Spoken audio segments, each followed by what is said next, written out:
अस्सलाम वालेकुम रहमतुल्लाह। दोस्तों, तमाम तारीफ़ें रब्बे ज़ुल जलाल के लिए जो दोनों जहानों का रब है, और बेशुमार दरूद व सलाम रसूलुल्लाह सल्लल्लाहु अलैहि वसल्लम की ज़ात अक़दस पर, जो कि पूरी इंसानियत के लिए रहमत बनाकर भेजे गए। आज से तकरीबन 12 से 15 साल पहले ये कंसीडर किया जाता था कि गल्फ़ जो है वो सिर्फ लेबर लोग जो है यहाँ पर आ जाते हैं, क्योंकि इजीली वीज़ा मिल जाता है, आराम से अपनी मेहनत मजदूरी कर लेते हैं।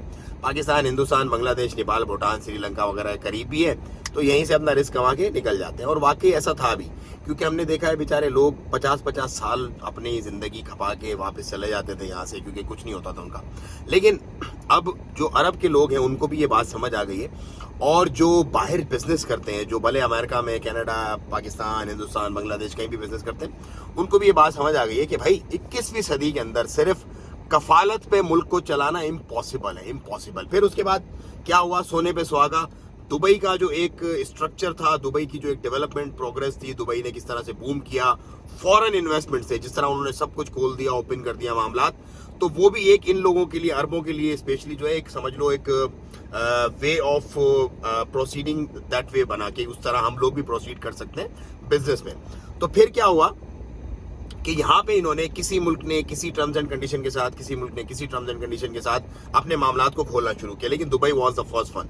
अब दुबई की मार्केट इस कदर सैचुरेटेड, इस कदर मतलब वो स्टक अप हो गई है, इस कदर कंपटीशन वहां पर आ गया है कि अब वहां पर बिजनेस करना बहुत मुश्किल और बहुत माहौल आ गया है। स्टिल देयर इज अपॉर्चुनिटी, क्योंकि जहां पे बंदा ज्यादा होता है वहां पे अपॉर्चुनिटी ज्यादा होती है। तो दुबई में ऑफकोर्स ज्यादा, तकरीबन 15 से 16 लाख पाकिस्तानी, इसी तरह बहुत बड़ी तादाद हिंदुस्तानियों की है, फिर बांग्लादेशियों की है, फिर अदर नेशनलिटीज जो पूरी दुनिया से हैं उनकी भी एक बहुत बड़ी तादाद है। तो overall they got like handsome amount of people. लोगों से ही कारोबार होता है। इस तरह मैं अभी सऊदीया में था, सऊदी में तकरीबन 3 करोड़ आबादी है, तो वहां पर मक्का और मदीना, रियाद और जद्दा, ये 4 शहर ऐसे हैं कि बहुत अच्छा कारोबार है अल्हम्दुलिल्लाह वहां पर। लेकिन अगेन वही बात है कि आप बाउंड हो, तो बहुत सारे ऐसे मामला, बहुत सारी ऐसी चीजें होती हैं जब बंदा कहीं बिजनेस करने जाता है, तो वो सारी चीजों को सोचता है, समझता है, उसकी बारीक बीनियां देखता है, उसके हालात और वाकयात देखता है, और उसके बाद वो डिसीजन लेता है। ऑफकोर्स मैं भी उम्रे के लिए गया हुआ था, लेकिन साथ में मेरा जो लॉन्ग विजिट था वो बेसिकली उसके अंदर मुझे अपनी सेटअप भी करनी थी, क्योंकि मेरा कुछ जो रेलेवेंट बिजनेस है उसकी बहुत बड़ी एक समझ लो पोटेंशियल पाई जाती है सऊदी अरब में। अल्हम्दुलिल्लाह मैं करके भी आया हूँ, वहां पर अपनी कोई तरतीब करके आया हूँ, मैं सेटिंग करके आया हूँ। लेकिन जो चीजें मैं चाह रहा था, जिस तरीके से मैं चाह रहा, क्योंकि देखो मैं एक आजाद इंसान हूं, मैं नहीं रह सकता ऐसे। मुझसे नहीं होता कि कहीं मुझे घूमने जाना है तो मैं बोलूं सर ये प्लीज साइन कर दो, मेरी ये लेटर है, मुझे चाहिए। मुझे किसी से कोई काम हो तो मैं बोलूं सर ये प्लीज, मुझसे नहीं होता, आई कांट डू इट। सो वहां पर स्टिल सब कुछ करने के बाद भी कुछ चीजें ऐसी है, क्योंकि 100 to 200,000 रियाल आपको डिपॉजिट करना है, कैश, हार्ड कैश, वहां पर रासुल माल देना है। 5 से 6 हजार रियाल जो है वो तकरीबन लग जाता है आपका 50 से 60 हजार सऊदी। मैं जो रियाल की बात करता हूँ, क्योंकि मैं ओमान में रहता हूँ, तो मैं ओमानी रियाल से ही करता हूँ। आप उसको मल्टीप्लाइड बाय 9.6 कर लें तो आपको सऊदी रियाल पता चल जाएगा। बहुत सारे लोग कमेंट करते हैं यार ये तो पता नहीं कौन से रियाल की बात कर रहा है, इतना सस्ता तो कुछ नहीं। वो ओमानी रियाल होता है, जिसमें एक ओमानी रियाल में 9.6 सऊदी रियाल आता है।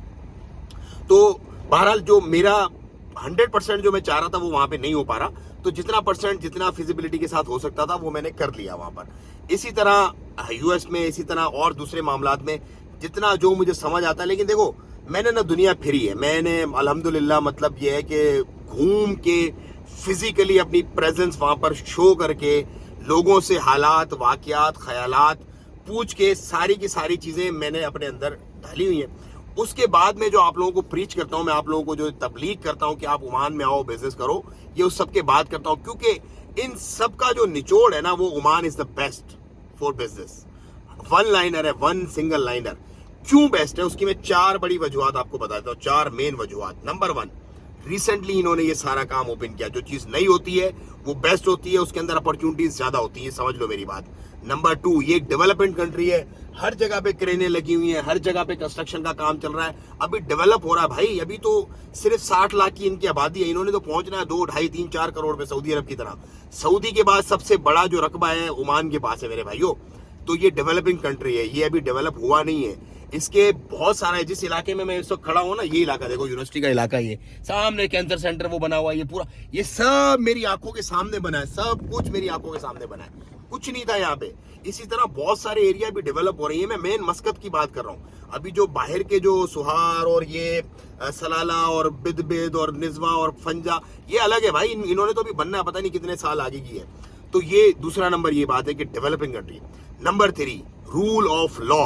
रूल ऑफ लॉ बेस्ट है, जैसा ओमानी के साथ है वैसा आपके साथ है। देखो मैं ओमान के अंदर बैठ के ये बात कर रहा हूं, अगर आप में कोई भी एक बंदा है जो सऊदी में या किसी भी मुल्क में रहता है, वो बैठ के ऐसी बात करे, बात करके देखे, सिर्फ बात करके देखे, अगर हिम्मत है तो उसमें रूल ऑफ लॉ है। हमारे मसले मसाइल होते हैं यहाँ पर, परेशानियां होती है, लेकिन सबूत अगर आपके पास है तो डजेंट मैटर कि वो ओमानी है या वो मुकीम है, खारजी है, कोई भी है, आपको आपका हक मिलेगा। ये मेरी खुद की आजमाई हुई बात है। यहाँ पर कोर्ट सिस्टम बड़ा स्ट्रांग है, लेकिन आपके पास सबूत नहीं है। लोगों के पास तो क्या होता है, कोई सबूत नहीं है, कोई बस हवा में बातें करते हैं, ओ भाई वो तो ओमानी है, उसके साथ हम क्या करते। भाईजान अगर आपके पास सबूत है तो यहाँ पर रूल ऑफ लॉ अल्हम्दुलिल्लाह रब्बिल आलमीन, जस्टिस सिस्टम बहुत स्ट्रांग है, आपको आपका हक जरूर मिलेगा। डजेंट मैटर कि आपका किसी के साथ भी केस हो, कोई भी आपका केस हो, अगर आप हक पर हो, आपके पास सबूत है, तो आपको आपका हक जरूर मिलेगा। ये तीसरी बेहतरीन चीज है जो मुझे बीइंग लिविंग इन ओमान बहुत पसंद है। 3 ये चीजें हो गई। चौथी चीज ये है कि यहाँ के लोग बड़े काइंड, बड़े हम्बल, बड़े बेहतरीन लोग हैं यार। ओमान के लोग, रसूलुल्लाह सल्लल्लाहु अलैहि वसल्लम की हदीस है ओमान के लोगों के बारे में, तो इससे ज्यादा फिर क्या चाहिए भाईजान। तो लोग बड़े हम्बल हैं। ये 4 वजूहात हैं जो मुझे ओमान के अंदर रहने पर मजबूर करती हैं, और जो मुझे यहाँ पर बिजनेस में लोगों को भी बुलाने के लिए मजबूर करती हैं कि आप आओ यहाँ पर अपनी सेटअप बनाओ, इंशाल्लाह अल्लाह ताला आपको बेहतरीन रिज़्क़ देंगे। अब देखो बहुत सारे लोग बहुत बड़ी तादाद में आ रहे हैं। एक मैं आपको और छोटी बात बता दूं, गोरा जो है ना, गोरा इंग्लैंड का गोरा, इंग्लैंड के गोरे ने पूरी दुनिया पे ऑलमोस्ट, आपको पता है हिंदुस्तान, हम लोग भी उन्हीं से आज़ादी हमने हासिल की। वो आए थे एक छोटे से मामले में, फिर पूरे उस पर उन्होंने कब्जा कर लिया, फिर कंपनी बना दी वहां पर, फिर जो है वो सारा का सारा ईस्ट इंडिया कंपनी के नाम से वो तरतीब चलती रही। फिर उसके बाद वो आज़ादी की जंग चली और वो वापस गए। तो वो बहुत दिमाग वाले लोग हैं। मैं जा रहा हूँ उनके पास ही जा रहा हूँ, अगले महीने मेरा उन्हीं के पास ट्रिप है। बहुत दिमाग वाले लोग हैं वो, मतलब हम जहाँ पे खत्म हो जाता है ना यहाँ पे, वहां से वो शुरू करते हैं अपने मामला। उन लोगों ने 60 बिलियन की भाई इन्वेस्टमेंट की है यहाँ पर, 60 बिलियन की ओपन फॉरेन इन्वेस्टमेंट। जाके ये मैं अपने जेब से, अपने घर से बात नहीं बोल रहा, ये वो है जो ऑफिशियल रिटन इनकी इन्वेस्टमेंट के अंदर जो मामलात आए हुए हैं भाईजान। तो वो गोरा अगर यहाँ पर इन्वेस्टमेंट कर रहा है, तो हम जैसे जो लोग हैं, देसी लोग हैं, हमें तो आंख बंद करके वो कर देनी चाहिए। बट ठीक है, क्योंकि रूल रेगुलेशन, आर्टिकल्स, कवानीन, इनका जो सारे के सारे जो पेपर वर्क है, जो इनकी जो लॉज की शिक है, वो सब पढ़ के, लिख के, समझ के, उसके बाद गोरा जो है वो अपनी तरतीब बनाता है, ऐसे नहीं बनाता। तो ये एक बड़ी चीजें हैं, जो बड़ी काम की चीजें आप लोगों के लिए जो मैं आपको बताने जा रहा हूँ। और जितने भी लोग अल्हम्दुलिल्लाह इस वक्त बना रहे हैं ना अपनी कंपनी यहाँ पे, इंशाल्लाह अल्लाह पाक के हुक्म से, एक तो देखो टाइम बड़ा ये बेस्ट है, टेक ऑफ का टाइम है। कोरोना से जिनको बेचारों को परेशानी होनी थी, जिनकी मुसीबत ख्याल, कारोबार तबाह होने से हो गया, सब कुछ हो गया, अब दोबारा इस टाइम फॉर टेक ऑफ। तो it's the best time to do business in Oman.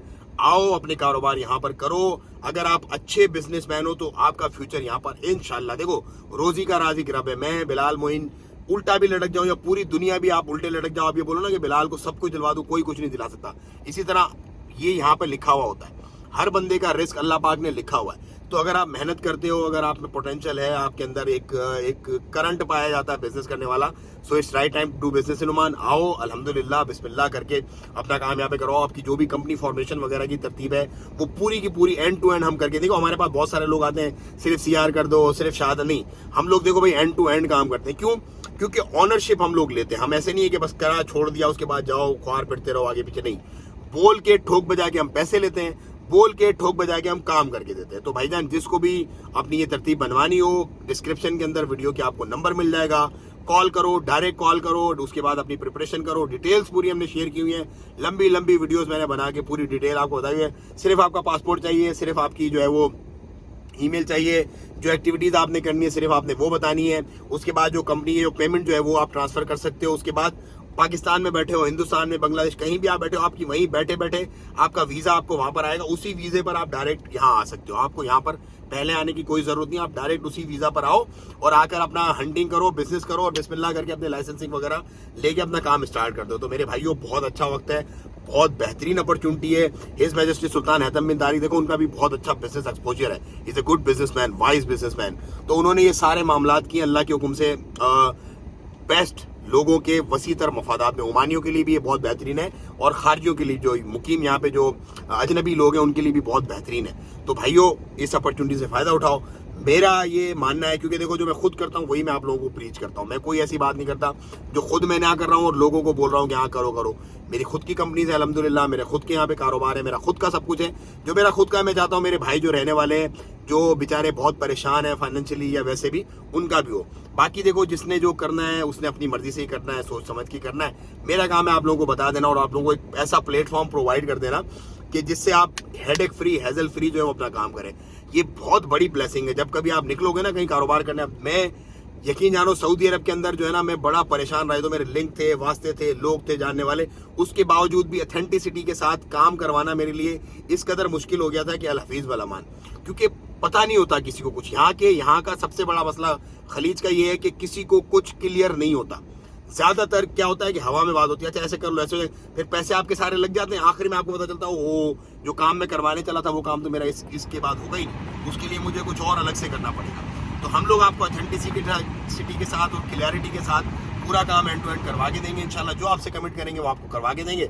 बाकी दुआओं की दरख्वास्त, रोजी का राज़िक रब है। अस्सलाम वालेकुम व रहमतुल्लाहि व तआला व बरकातहू।